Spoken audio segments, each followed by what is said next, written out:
When Quinn had first come in and made the request, he had explained that his system had hidden the level of his actual ability. It made sense why he needed to adjust the score on his watch.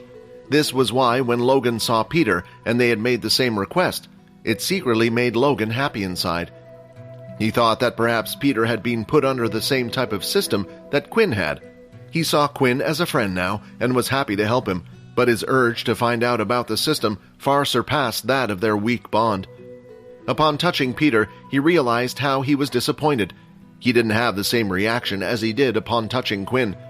This meant, right now, he couldn't think of a reason why Peter would need to change his level.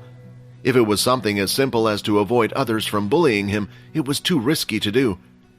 Once they found out how weak he was, they would report him, and the watch would be replaced. The only thing he could think of was Quinn and Peter were hiding something from him, so he came up with a plan to implant a recording device into the watch. At first, he was originally going to do this with Quinn. However, he and Quinn got close. He enjoyed the small conversations they would have. He decided it wasn't right to invade his privacy and believed Quinn would eventually tell him. It was time for the two to split up. Peter would head to the elemental class with Vorden, while Quinn would head to his normal weapons class. During the start of the lesson, they continued to go through the kicks that had been done the other day.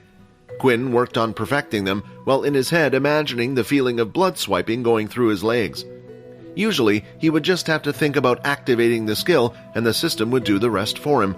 The energy inside his body moved on its own, but he could still feel everything that happened were only automatic.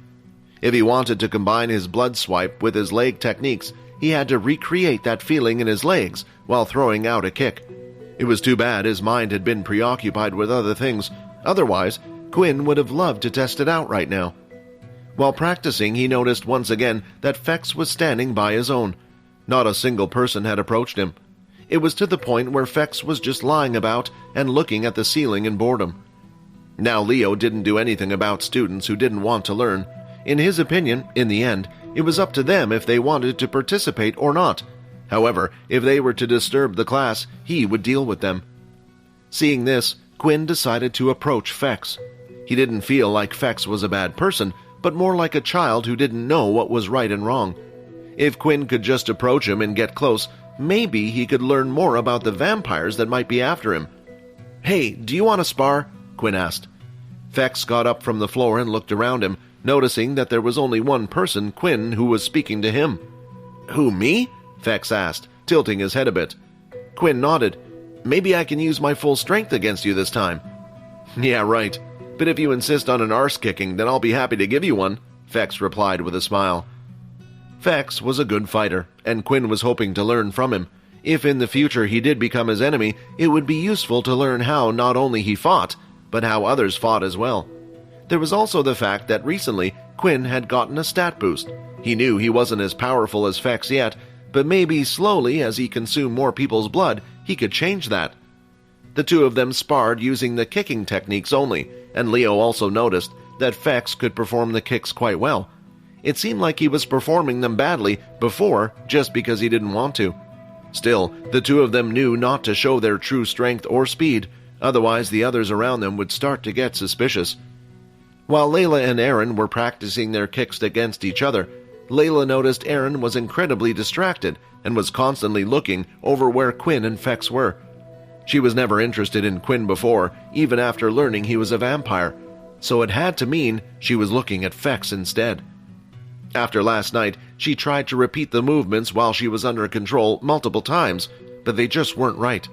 She wanted to feel them one more time. She felt like she was close, but something was just missing. But as she looked at Fex's face, it filled her with disgust. She would never allow herself to be controlled by another person. In another training hall, the elemental class was taking place again.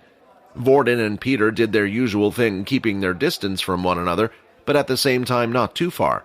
The lessons usually started with an explanation, demonstration, and then students would try to replicate what they were being taught. At the end of each lesson, there was free time. Students could practice fighting against each other or practice on their own trying to perfect and get a hang of their skills. So far, the whole lesson had passed without anything happening, and it was only in the last part that the same men that approached Peter the other day had approached him once again. So, Peter, I see you finally reached the level 2 Earth ability, but your progress is a little slow, don't you think? The student who had approached had quite a skinny frame, and it looked like he hardly had any fat on him. His face was even sunken in by the cheekbones.